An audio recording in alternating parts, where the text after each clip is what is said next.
Mayor Karachi barrister Murtaza Wahab शहर जे मुख़्तलिफ़ इलाइक़नि जो दौरो करे पाणी चोरी जी रोकथाम ऐं मुनसिफ़ाणी फ़राहमी बाबति मौजूदा सूरत हाल जो जाइज़ो वरितो। इन मौक़े ते CEO water corporation Ahmed Ali Siddiqui ऐं COO water corporation engineer Asadullah Khan समेत ॿिया आला अमलदार साणुसि गॾु हुआ। मेयर कराची इस्लामगंज कॉलोनी लसबेला पुल लियारी नदी मुसरत सिनेमा नाज़िमाबाद सैफुल्ला बंगश अड्डो ऐं सलीका मशीन फैक्ट्री जे साम्हूं वाक़िअ आइस फैक्ट्री नाज़िमाबाद जो मुआइनो कयो। दौरे जो मक़सद शहर में पाणी चोरी ख़िलाफ़ क्रैकडाउन खे वधीक मुअस्सर ऐं तेज़ बणाइणु आहे।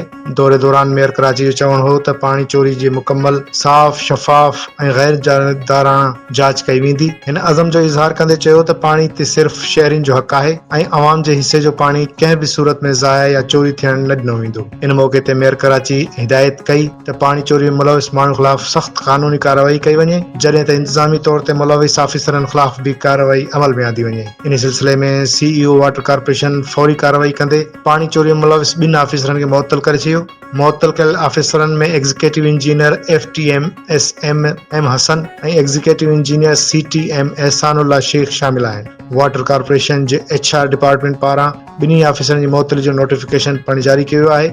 मेयर कराची जो वधीक चवणु हो त पाणी चोरी में मुलविस कंहिं बि ऑफिसर या एहलकार ख़िलाफ़ बिना फ़र्क़ जे कार्रवाई कई वेंदी ऐं शहरियुनि खे पाणी जी मुनसिफ़ाणी ऐं बिना कंहिं रुकावट जे फ़राहमी खे यकीनी बणाइण जे लाइ हर मुमकिन क़दम खंया वेंदा।